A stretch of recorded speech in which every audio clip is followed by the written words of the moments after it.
நிலாச்சோறு சாப்பிட்ற இடம் இது. கற்பூரவள்ளி, மல்லி, புதினா, லெமன் கிராஸ், வெத்தலை. இதான் நம்ம பீச் வியூ. இந்த வீட்டு மல்லிப்பூவோட வாசனை பாரு, நல்ல ஸ்மெல். லெமன் போட்டிருக்கேன், பப்பாளி போட்டிருக்கேன். இங்கெல்லாம் டப் வச்சு நிறைய பார்த்தேன். இப்போ கொஞ்சம் எடுத்துட்டேன், ஏன்னா இது நல்ல டைம் இல்லை. இப்போது எடுத்துகிட்டு தோட்டத்துக்கு அனுப்பிச்சிட்டேன். இங்கே தான் பாபிக்யூவா? Barbecue yes, sometimes. Arun Madheswaran சொல்லிட்டு வீட்டுக்கு வந்திருந்தார் ஸ்டோரி சொல்ல.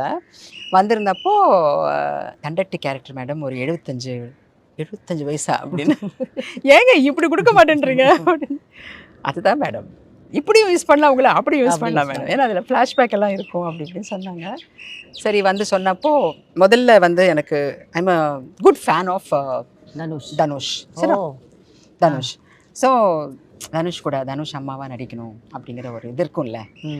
அதனால ஐ டோல்டு சரி பண்ணுறேங்க அப்படின்னு. ஏன்னா நான் அந்த தண்டட்டி கேரக்டர் எப்போவுமே நான் மதுரை பேஸ்டு ஸ்கிரிப்ட்ஸ் பண்ணும்போதில்ல, அவங்க போவோம் அந்த பாட்டியெல்லாம் அந்த காதெல்லாம் கிழிஞ்சிருக்கும்ல, அதை போட்டுட்டு போகும்போதெல்லாம் நான் கேட்பேன், பாட்டிமா இவ்வளோ தொங்குதே, யாராவது பஸ்ஸில் யாராவது களவாயிடுச்சுன்னா என்ன ஆகும், இழுத்துட்டு போயிட்டா என்ன ஆகும்னா. அப்போ சொல்கிறாங்க அவங்களுக்கு ஒவ்வொருத்தவங்களுக்கு 70-75 இயர்ஸ் இருக்கும். அப்படி பிடுங்குனா அவன் உயிரோடு போயிடுவான், ஓடி போய் பிடிச்சி மிதிச்சிருவாங்களாம். அவங்க அவ்வளோ ஸ்ட்ராங். மதுரையில் வந்து generally Madurai women are very strong women by you know இது. ஸோ அப்போது நான் நினைப்பேன் இந்த மாதிரி கேரக்டர் நான் எப்போ பண்ணுவேன் அப்படின்னு நினைப்பேன்.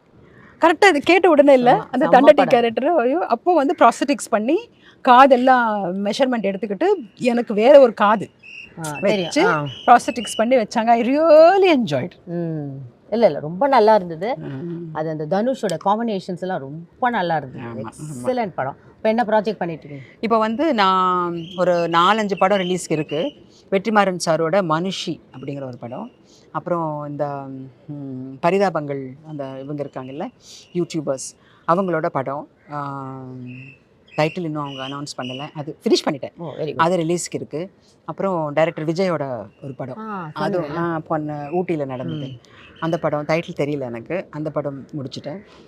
அப்புறம் நிறம் மாறும் பூக்கள் அப்படின்ட்டு பாப்பா பண்ணாங்கன்னு சொன்னேன்ல, லாஸ்ட்டில் கேமியோவை நான் வருவேன், அவங்க அம்மா மாதிரியே வருவேன், அந்த ஒரு படம். 4 படம்.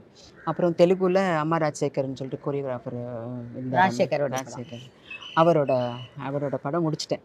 எத்தனை படம் நடிச்சிருப்பேன் இது? நான் ரொம்ப கம்மி நடிச்சிருக்கேன், ஏதோ என்ன ஒரு 40. அவ்வளோதான், நிறைய பண்ணவே இல்லை. நான் கேப்டன் விட்டாதானு கிடையாது, அப்படி கிடையாது. நான் சின்ன பத்திலேருந்து படிப்பு, நான் இன்ஸ்டால்மெண்ட்டில் தானே வந்தேன். ஜென்ரலாக வந்து நான் இருக்கேனே தவிர ஒரு கொஞ்ச நாள் காணாமல் போயிடுவேன், திருப்பி வருவேன், கொஞ்ச நாள் காணாமல் போயிடுவேன், திருப்பி வருவேன். அதனால தான் என்னமோ தெரியல, நான் ஸ்டேல் ஆகலை அப்படின்னு சொல்லுவாங்க நிறைய பேர். நான் குறைவாக நடிச்சிருக்க, சூஸியாக இருக்கிறதுனால